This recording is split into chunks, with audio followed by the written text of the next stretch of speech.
Hello दोस्तों, बड़े दिनों के बाद आपसे मुलाकात हो रही है क्योंकि अपने ब्लॉग्स के ज़रिए हम जो आपस में शेयर करते हैं जिस टॉपिक पे, मैं उसी सिलसिले में कुछ और काम में बिज़ी था तो आपसे मुलाकात नहीं हो पाई। बहरहाल फिर से इस सिलसिले को शुरू करते हैं और कोशिश करूँगा कि हम विभिन्न मुद्दों पर, इन इश्यूज़ पर, एडिक्शन के, अल्कोहलिज़म के और उससे मिलते जुलते इश्यूज़ पर बात करें।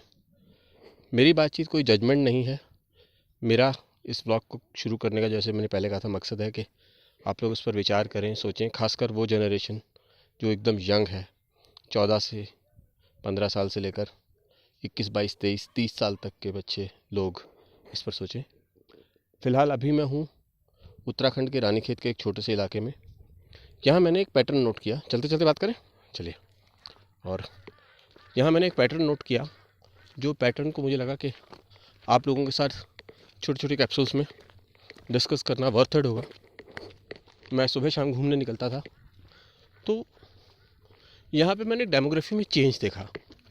किसी भी इलाके में, किसी भी क्षेत्र में, किसी भी देश में, किसी भी कस्बे में, वहाँ पे वेस्ट मैनेजमेंट और पैदा होने वाला कूड़ा, ये उस जगह को प्रभावित करता है 2-3 तरीके से। एक तो उस जगह के पर्यावरण को नुकसान पहुँचाता है या फ़ायदा पहुँचाता है, दोनों तरीके से। दूसरा, जो बाहर से लोग आते हैं, जो यूज़ टू नहीं होते उस इलाके को देखने के और उस इलाके को एक नए दृष्टि से देखने की कोशिश करते हैं, उनके दिमाग में एक परसेप्शन बनता है उस इलाके को लेके, उस जगह को लेके, और ना केवल उस इलाके को लेके, उस जगह को लेके, उस जगह के लोगों को लेके। लेकिन उत्तराखंड में जो टूरिस्ट आता है वो ना केवल वेस्ट जनरेट करता है, लेकिन उसी जनरेटेड वेस्ट पर अपनी एक ओपिनियन भी बनाता है। ऐसा ही कुछ मैं भी बना रहा था, लेकिन फिर मुझे लगा कि मैं अपनी ये ओपिनियन आप लोगों के साथ शेयर करूं, क्योंकि हो सकता है मैं एब्सोल्यूट ना हूं, मैं जो सोच रहा हूं वो बिल्कुल सही सही हो। तो यहाँ पे भी जो प्रोडक्ट्स आने लगे हैं, हालांकि मैं आपको बता दूं, उत्तराखंड में प्लास्टिक पॉलीथीन बैन है। आप किसी दुकान पे सामान लेने जाएंगे तो मोस्ट लाइकली, अगर कानून को देखें तो आपको पॉलीथीन नहीं देगा। लेकिन प्लास्टिक सिर्फ पॉलीथीन नहीं है, उसके अलावा भी है जो चिप्स आते हैं, इसके अलावा प्लास्टिक की बॉटल्स में जो कोल्ड ड्रिंक्स आते हैं वो। तो जगह जगह आपको इस तरीके के सीन देखने को मिल जाएंगे। अब आप लोग सोच रहे होंगे कि मेरे ज़्यादातर वीडियो जो हैं वो एडिक्शन और अल्कोहलिज्म पे बनते हैं, तो मैं ये सडनली पर्यावरण प्रेमी कैसे हो गया और इस पर क्यों बना रहा हूँ। क्योंकि इस प्लास्टिक में, इस कूड़े में मैंने एक पैटर्न नोट किया, और वो पैटर्न ये था कि इस कूड़े का बहुत बड़ा हिस्सा हमारे शहरों में भी और इस तरह के कस्बों में भी, इससे और छोटे कस्बे भी हैं, देहात हैं, ये देखिए, बहुत बड़ा हिस्सा जो गुटखा, पान पराग, उससे निर्मित होता है, उससे बनता है। और उत्तराखंड में जो टूरिस्ट बाहर से आता है वो उत्तराखंड के लोगों के साथ मिलके ये भी कंट्रीब्यूट करता है। ये देखिए, ये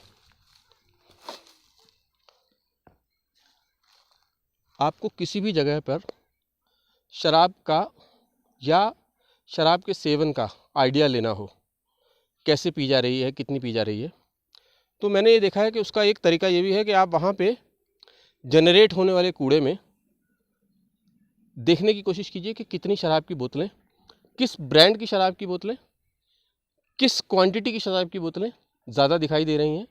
क्योंकि अधिकतर लोग अपने कितनी शराब पी रहे हैं उसको छुपा जाते हैं। अब ये देखिए, ये जो ब्रांड है, ये ब्रांड शायद 8 PM लिखा हुआ है इस पर, 8 PM का ब्रांड है। ये बोतल कितने की होगी? 8 PM की बोतल 400 रुपये के आसपास की एक बोतल होगी। अगर यहाँ का ग्रामीण 400 रुपये की एक बोतल पी रहा है शराब की, 1 से 2, 2 से 3, ये देखिए, ये देखिए, ये बकार्डी है और ये एक हाफ है। ये हाफ है ना राजेश जी? ये हाफ है ना? ये जो दिख रहा है ये हाफ है, और ये वो क्या है, वो भी हाफ ही है। अबे वो रखी ना, वो देखिए, और ये देखिए, ये बहुत सारी हैं। और ये देखिए, तो आप देख सकते हैं कि पर किलोमीटर कितनी शराब की बोतलें आपको दिख रही हैं। यहाँ के लोकल से बात करो तो वो इसका ज़्यादा ब्लेम जो है इस तरीके के कूड़े का, मैं शराब के सेवन की बात नहीं कर रहा हूँ, मैं शराब की बोतल जो कूड़े में पाई जाती है उसकी बात कर रहा हूँ, उसका ज़्यादा ब्लेम टूरिस्ट पे देते हैं। मैं जिस एरिया में हूँ, एक्सट्रीम पीक सीज़न में भी यहाँ टूरिस्ट के आने की संभावना बहुत कम होती है, बहुत कम संख्या में यहाँ तक टूरिस्ट पहुँचता है, क्योंकि ये अंदर का इलाका है, गाँव का इलाका है, और रानीखेत मेन रानीखेत से करीब है 8-10 किलोमीटर है। लेकिन यहाँ भी इतनी संख्या में इस ब्रांड की इतनी सारी बोतलें हैं, तो थोड़ा अंदाज़ा लगाइए कि किस तरीके का यहाँ पैटर्न है। ये देखिए, एक बोतल ये रही, वो रही एक बोतल। तो और ये इसलिए नहीं हो रहा कि यहाँ पे बहुत ज़्यादा कूड़ा है, ये पैटर्न आपको मेन सड़क पे मिल जाएगा।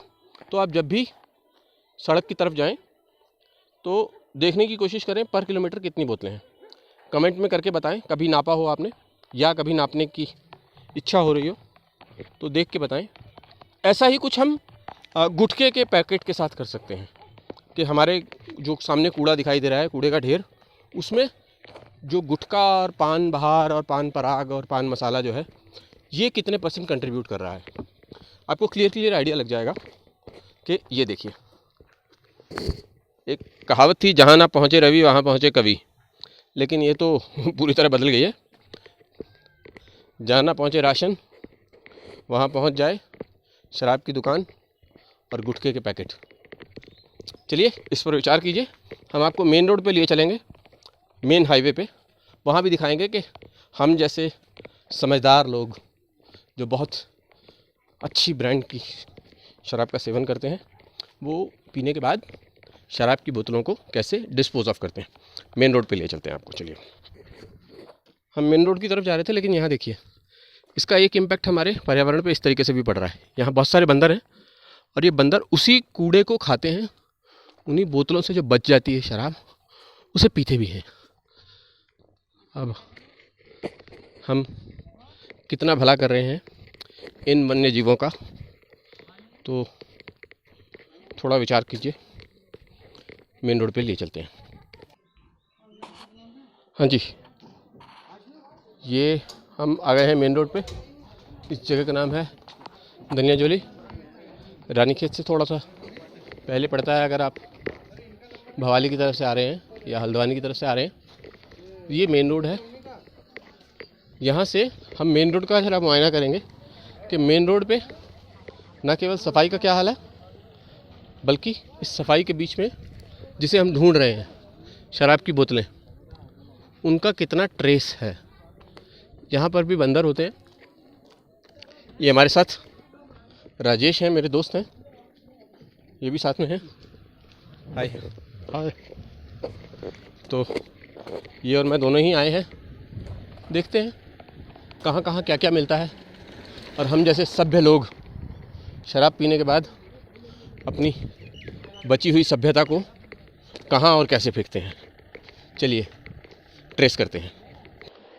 और करीब करीब 35 कदम चलने के बाद ये 3 अवशेष मिले हैं। एक क्षतिग्रस्त सभ्यता, और ये 2 बोतलें, एक बियर की है, अच्छा वो केन भी है, गौ माता भी है साथ में, और ये एक आई बिलीव ये बकार्डी है। और ये देखिए, गाय भी शराब की बोतल को सूंघने पे मजबूर है, अपने लिए शायद पानी ढूंढ रही होगी उस बोतल में। ये कुछ शराब की बोतलें हैं जो हमने शराब की इसके सड़क के किनारे फेंक दी हैं। ये सड़क के किनारे है, ये हाईवे है, देख सकते हैं आप। और इस तरीके से हम ना सिर्फ कूड़ा फेंकते हैं, अपनी शराब पीने के बाद इन्हें फेंक देते हैं। यहाँ सवाल ये भी उठता है मेरे मन में, मुझे पता नहीं इसका जवाब सही से क्या होना चाहिए। ये जो हम रोड साइड शराब पीकर बोतलें फेंक देते हैं, इनका क्या हो सकता है, क्या करना चाहिए। ये देखिए, एक और मिल गई, एक और मिली। बहुत बढ़िया। हाँ, वापस उसी सवाल पे आते हैं। इन शराब एक और मिल गई, मुझे लगता है ये सवाल पूरे नहीं करने देंगे। ये तो अच्छी खासी भैया, अच्छा ब्रांड है ये कौन सा ब्रांड है राजेश? 1965 spirit of victory. अच्छा, बड़ा इंटरेस्टिंग नाम है, स्पिरिट ऑफ विक्ट्री। मैंने पहले एक वीडियो बनाया था जिसमें शायद इसका मतलब ये है कि जीत की भावना, लेकिन भारत में जो शराब बनती है वो 95% स्पिरिट बेस्ड होता है उसका, तो ये वो स्पिरिट भी है। तो जब भी आप कथाकथित महंगी शराब पिएं तो उस पर ध्यान दें। खैर, अभी सवाल पे आते हैं। आज का वीडियो मैं इसी सवाल पे छोड़ूंगा कि इन शराब की बोतलों का हम कर क्या सकते हैं। हमें इनको रिसाइकिल कर देना चाहिए, हमें इनको तोड़ देना चाहिए, या फिर अगर हमने यहाँ से रानीखेत घूमने आए हैं या किसी भी हिल स्टेशन पे घूमने गए हैं, हमने शराब ली है, वो शराब की बोतल खाली हो गई है, तो अपने साथ एटलीस्ट गाड़ी में रखें और जहाँ भी उसको जो भी करना हो, जो भी निर्णय हो, मुझे नहीं पता क्या करना चाहिए इसको डिस्पोज ऑफ करें। इस पर भी थोड़ा इन्वेस्टिगेट करने की कोशिश करेंगे कि ये बोतलें बनती किससे हैं। ये प्लास्टिक होता है, कांच होता है, कोई और मटेरियल होता है, क्या होता है? ज़्यादातर बोतलें कैसी होती हैं, और इनके डिस्पोज ऑफ में वैसी ही चुनौतियों को हम लोग एड्रेस करने की कोशिश करेंगे। तो शराब सिर्फ पीने पिलाने की या होश खोने की या लिवर फेल होने की समस्या नहीं है, ये भी समस्या। ये एक और मिली, और बहुत आप देख रहे हैं कि बहुत अच्छे ब्रांड हैं ये स्प्लेंडर स्प्राइट। ये वो ब्रांड हैं जिन्हें मेरा ऐसा मानना है कि यहाँ के लोकल्स ने नहीं पिया होगा, यहाँ पर बाहर से आने वाले कथाकथित सभ्य टूरिस्ट ने पिया होगा। भैया ध्यान से। और ये हाल तब है जब ये लॉकडाउन के बाद का सीज़न है और यहाँ पे अभी टूरिस्ट आना शुरू नहीं हुआ है। तो सोच के देखिए कि जब यहाँ टूरिस्ट आना शुरू होगा तो ये हाल बद से बदतर होगा या इसमें बेहतर की कोई गुंजाइश होगी। अगले वीडियो में फिर से इस बात पर गौर करेंगे, एक और वीडियो के साथ मिलूँगा। लेकिन तब तक आप ज़रूर कमेंट करके बताइए कि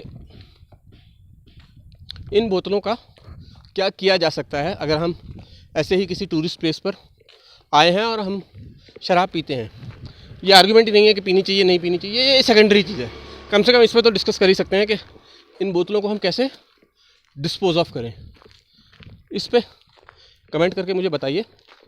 बाकी फिर से आग्रह यही कि अगर आप 14 से 22-30 साल तक के लोग हैं और अभी आपने शराब शुरू नहीं की है तो शुरू ना करें। इसी आग्रह के साथ अगले वीडियो में फिर मिलेंगे। तब तक के लिए प्रणाम।